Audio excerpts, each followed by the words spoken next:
On Friday, November 9th, 1330, 30,000 men entered a ravine believing they were going home. The Hungarian royal army had accepted Basarab's terms. The war was over. Guides had been promised to lead them through the mountains by the shortest route back to the plain. The column stretched for miles, heavy cavalry in mail and plate, wagons loaded with the spoils of an empty campaign, priests and nobles and Cuman auxiliaries, all compressed into a single narrow corridor carved between limestone cliffs. They did not know the guides were leading them into a corridor prepared for killing.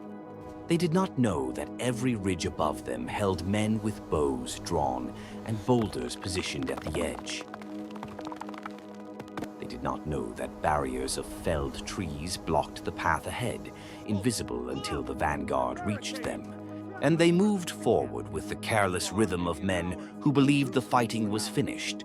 It was not finished. It had not yet begun. The Carpathian Mountains do not merely divide territories, they define what kind of power can exist on either side of them. To the north and west lay the Kingdom of Hungary, centralized, wealthy, capable of fielding armies that could crush any force that met them in open battle.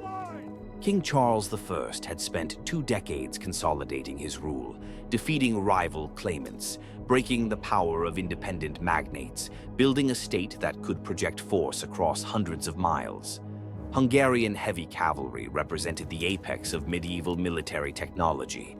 Armored knights on armored horses, trained to charge in formation, capable of shattering any infantry line they struck. When Charles gathered 30,000 men in September 1330, he commanded the largest military force in the region, equipped and supplied by a treasury swollen with silver from Transylvanian mines.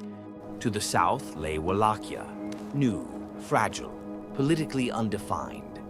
Basarab I had carved his principality from the debris of older powers, consolidating Vlach communities south of the mountains into something that resembled a state. His military resources were modest: light cavalry, foot archers, peasant levies armed with what they could carry. His warriors knew the terrain intimately, had defended these passes against Tatar incursions, understood how to fight in forests and defiles where heavy armor became a liability rather than an advantage. But they could not meet Hungarian knights in pitched battle and survive. The relationship between these two powers was supposed to be simple. Basarab was, in Hungarian legal terminology, a vassal. He owed tribute to the crown, military service when called, submission to royal authority in matters of regional importance. In 1324, Charles had referred to him officially as our voivode of Wallachia, a shepherd tending the king's southern flocks. But vassalage in the Carpathian frontier was a negotiation, not a fact. Basarab had stopped paying tribute. He had seized the fortress of Severin, which controlled the main route between Transylvania and the Danube. He had conducted his own foreign policy, allying with Bulgaria against Serbian expansion. He had behaved, in short, like an independent ruler rather than a subordinate officer. Charles could not permit this. See, the logic of medieval kingship demanded visible punishment for visible defiance. If Basarab could reject his obligations without consequence, every other vassal in the kingdom would recalculate their own obedience. The expedition of 1330 was not primarily military, it was theatrical. Charles needed to demonstrate that disobedience carried costs. The voivode of Transylvania, Thomas, encouraged the campaign. So did Dionysi, who hoped to receive the Banate of Severin as his reward. They assured the king that Basarab's forces were weak, that the Wallachian voivode had recently suffered losses supporting Bulgaria at the Battle of Velbajd. The timing seemed perfect. The outcome seemed certain. This confidence rested on a category error. Charles understood warfare as it existed on the plains: massed formations, decisive battles, the crushing weight of armored cavalry. He did not understand that the mountains operated by different rules, that his greatest strengths would become his greatest vulnerabilities the moment his army entered terrain that negated them. Basarab tried to prevent what was coming. His envoys reached the Hungarian camp with an offer designed to satisfy every Hungarian demand, without requiring a single Hungarian soldier to enter the mountains. 7,000 marks of silver, an enormous sum, enough to finance another campaign elsewhere. The fortress of Severin surrendered peacefully. His own son sent as a hostage to the Hungarian court, guaranteeing future compliance. Annual tribute payments resumed and formalized. It was capitulation dressed as negotiation. Basarab was offering Charles complete victory without the costs of actually fighting for it. Charles refused. The chroniclers recorded his response with the precision reserved for moments of consequential arrogance. "He is the shepherd of my sheep," Charles declared of Basarab, "and I will drag him by his beard from his lair." Another account has him comparing the voivode to an ox that any drover could lead by the nose. His advisors begged him to reconsider. Donch, the Count of Zolio and Liptu, one of the most experienced commanders in the Hungarian court, urged the king to accept Basarab's submission with grace. The substance of victory had been offered freely. Why risk lives to obtain the appearance of it? Charles would not listen. 20 years of successful consolidation had taught him that resistance must be punished visibly. That mercy invited further challenges. He had defeated every domestic rival through the application of overwhelming force. He saw no reason why the same approach would not work against a minor Wallachian princeling hiding in the mountains. The decision reveals something important about the limitations of successful rulers. Charles was not stupid. He had proven himself a capable administrator, a shrewd politician, a competent military commander in the circumstances he understood. But his experience had been forged in lowland warfare and court intrigue. He had never fought in mountains. He had never faced an enemy who refused to meet him in open battle. He interpreted Basarab's offer of submission as proof of weakness, rather than as proof that the voivode understood something Charles did not. The army marched deeper into Wallachia, crossing into terrain that grew progressively more hostile. They found no provisions. Basarab had ordered the population to withdraw, taking livestock and stored grain with them. They found no enemy to fight. The Wallachian forces melted into forests whenever Hungarian scouts approached. They found only empty villages and stripped fields, and the growing unease of men who sensed they were being watched, but could not see by whom. Charles reached Curtea de Argeș, the Wallachian capital, and discovered that Basarab had fled into the mountains. The voivode had not even tried to defend his seat of government. This should have been a warning.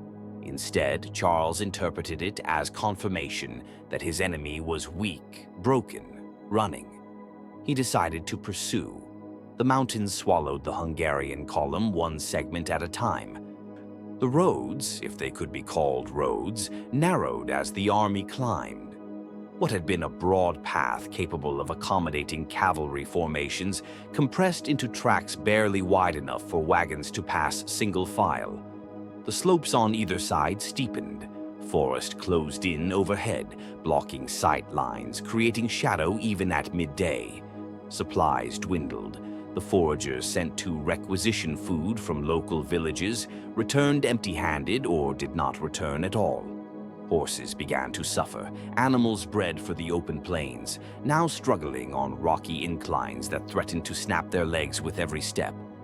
The pace slowed. The column stretched. Then Basarab offered a truce. His messengers arrived with terms that must have seemed like salvation to hungry, exhausted men far from home. The voivode would submit to the king's authority. He would provide guides to lead the army out of the mountains by the shortest route. He pledged his word that the Hungarians would reach the plains safely. Charles accepted.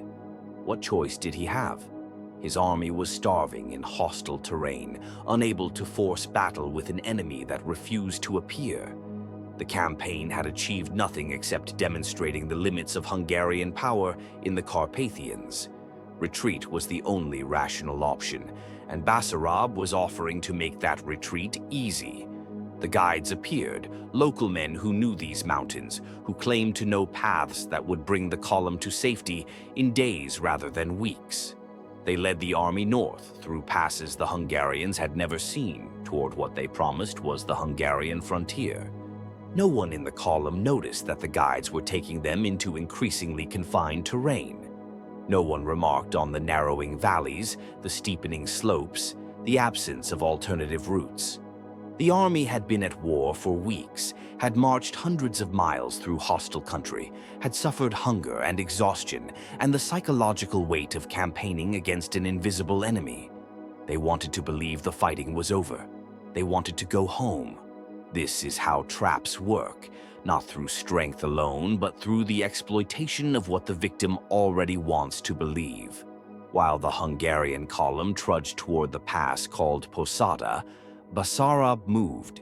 His force was smaller, perhaps 10,000 men compared to the 30,000 Hungarians still alive after weeks of attrition. But his men were fresh where the Hungarians were exhausted. They were lightly equipped where the Hungarians were burdened with armor and baggage. They knew this terrain the way a hunter knows his own forest. Basarab had selected the killing ground with precision. The pass at Posada offered everything an ambush required. A narrow defile with steep slopes on both sides, limestone cliffs that made the walls effectively unscalable for armored men, a path that forced any column to extend itself for miles with no room to maneuver. The terrain itself was a weapon, and Basarab had spent the truce preparing it. His men felled trees and positioned them as barriers across the path at multiple points, invisible until an approaching column was already committed to the defile. They gathered boulders and positioned them at the edges of the cliffs above, not randomly scattered, but carefully placed where their release would cause maximum damage to men trapped below. They established positions for archers along the ridge lines, elevated shooting platforms from which arrows could rain down on targets who had no cover and no escape. Peasants from the surrounding valleys joined the preparations.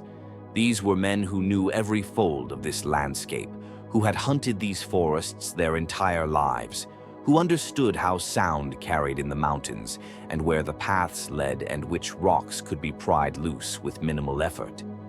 They brought the weapons of rural life: axes, bows used for hunting, wooden clubs hardened in fire.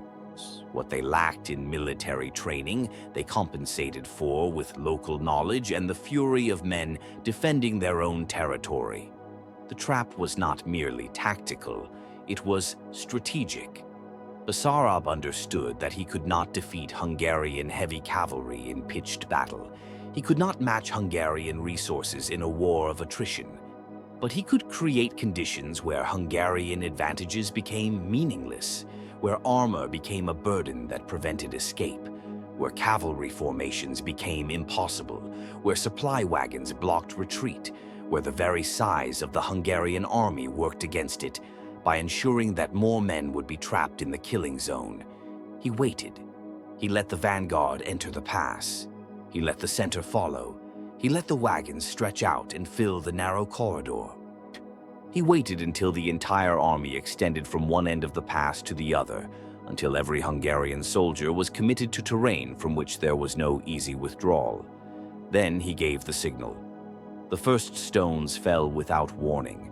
One moment the column moved forward, soldiers complaining about the pace, horses picking their way over rocky ground, wagons creaking as drivers urged their teams through the narrowest sections. The next moment the sky was full of falling death. The vanguard struck the first barrier. Trees felled across the path, forming an obstacle that blocked forward movement completely. Before anyone could organize a response, before orders could travel down the compressed column, the slopes above came alive with motion, countless numbers of Wallachi running back and forth. I need that phrase from the Chronicle captures something essential, not a disciplined volley, but a wave of continuous violence, men releasing arrows and pushing boulders, and then moving to new positions to release more. The attack came from both sides simultaneously, from above, from every direction, except behind. And behind was blocked by the army's own wagons and the press of men trying to understand what was happening.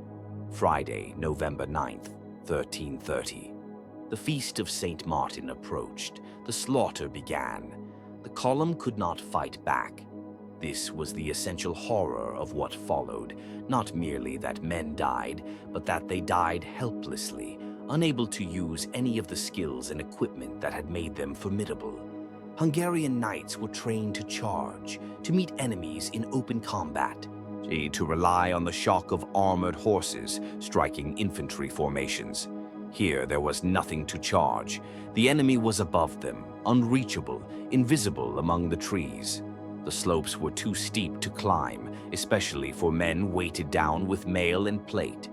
Every attempt to scale the cliffs exposed the climber to arrows from multiple angles. The knights died in their expensive armor, pinned in place, unable to bring their weapons to bear against enemies they could not reach. Stones fell from both slopes, not thrown wildly, but released with intent.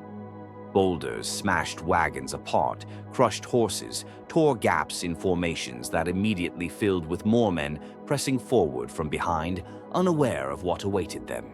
The sound was continuous, the crack of stone on bone, the screaming of horses, the shouting of men who could not understand orders over the chaos, the wet impact of arrows finding flesh. The column compressed. Men trying to retreat collided with men still advancing. Wagons blocked the path in both directions. Horses panicked and threw their riders, trampling soldiers who fell beneath their hooves. The road became what the Chronicle described with terrible precision, like the narrow hold of a ship in which fighting men and strong horses were so pressed against each other that everywhere they fell to the ground. Friday passed into Saturday. The killing continued. Those who survived the initial onslaught found themselves trapped between barriers they could not pass and slopes they could not climb. Night brought no relief.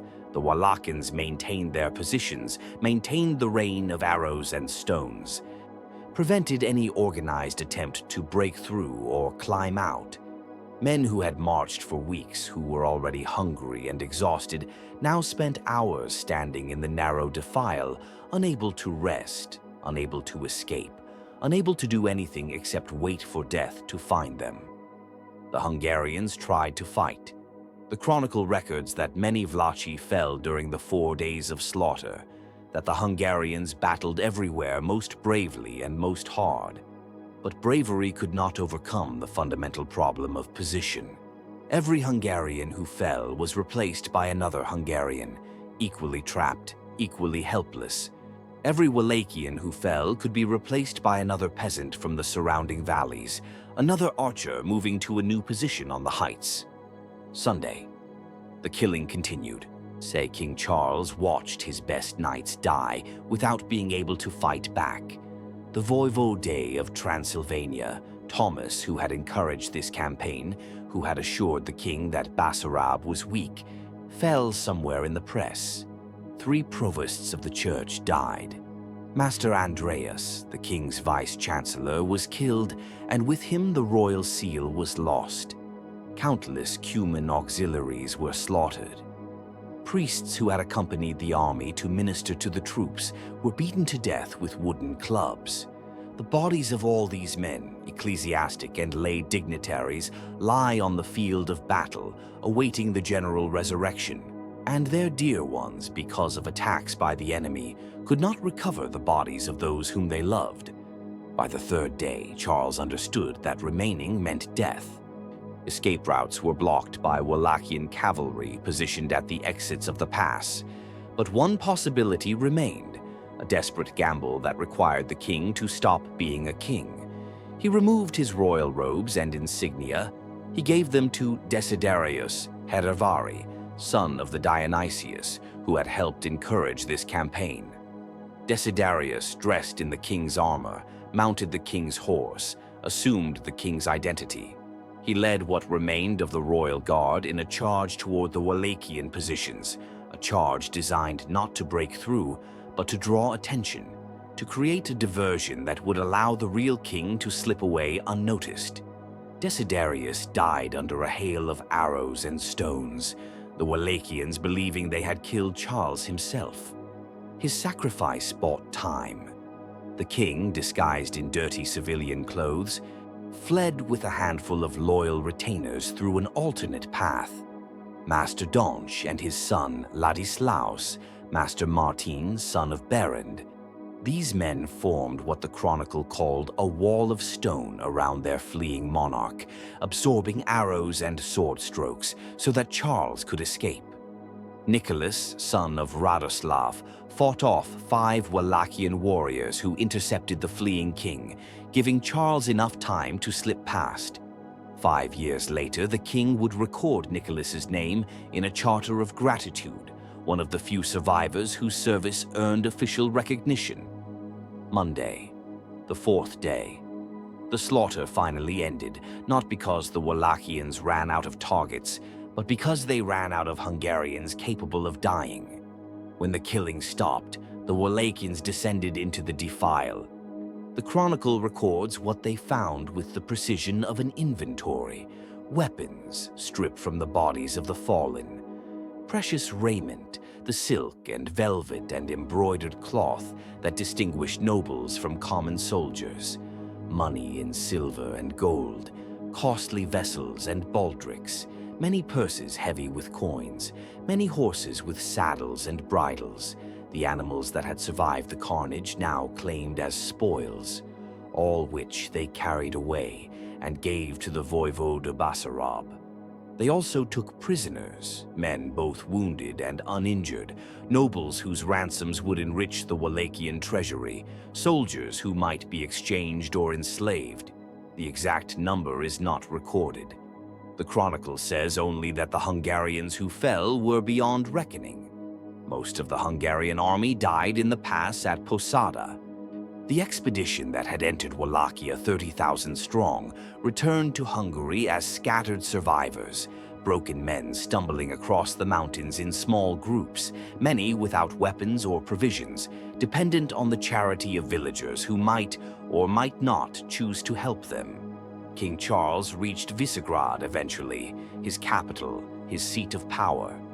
He arrived not as the triumphant monarch who had departed 2 months earlier, but as a refugee, a man who had watched his finest warriors die helplessly, who had fled dressed in a commoner's clothes while another man died wearing his armor. The campaign had accomplished nothing except proving that Basarab could not be dragged from his mountains. The expedition designed to demonstrate Hungarian power had instead demonstrated its limits. The king who had declared he would treat Basarab like a shepherd treating sheep had been driven out of Wallachia entirely, his army destroyed, his prestige shattered. The Battle of Posada did not end Hungarian claims to suzerainty over Wallachia. Charles maintained the legal fiction that Basarab remained his vassal, that the defeat was a setback rather than a transformation. Hungarian documents continued to refer to Wallachian voivodes in language that implied subordination, but language could not undo what had happened in the past. Basarab had proven that the mountains were his, that Hungarian power ended where the terrain began to favor defenders over attackers. He had demonstrated that a small force, properly positioned, could destroy a large one. That strategy could outweigh numbers when the strategist understood his ground. The Principality of Wallachia survived. Over the following decades, it would grow stronger, more consolidated, more capable of conducting independent foreign policy. Basarab's dynasty would rule for generations. The battle that secured their independence would become foundational to Romanian national memory, a moment when the land itself seemed to rise against the invader. Hungary recovered. The kingdom was wealthy enough to rebuild its army, experienced enough to learn from defeat. Within 7 years, Charles was campaigning again, this time against the Holy Roman Empire. The disaster at Posada did not destroy Hungarian power. It merely defined its southern boundary. But definitions matter. Charles had entered the mountains believing that medieval kingship meant the ability to project force wherever he chose, that vassals existed to obey and could be compelled to obedience through the application of sufficient violence. He fled, understanding that geography imposed limits on will, that some territories could not be held by the same methods that worked elsewhere, that the relationship between lord and vassal was always a negotiation rather than a command. The chronicle attributed the Hungarian defeat to divine correction, to God teaching humility to men made proud by previous victories. This was the acceptable framework for explaining military disaster in the 14th century. Failure as moral lesson rather than tactical error. But the real lesson was simpler and more enduring. An army is only as strong as the terrain permits it to be. Numbers count for nothing in a defile where numbers cannot deploy. The strongest knight is merely a target when he cannot reach his enemy. Armor protects nothing when stones fall from above. Basarab understood this. Charles did not. The difference between them was 4 days of slaughter and the birth of a nation. Power means nothing when the land decides where you are allowed to stand.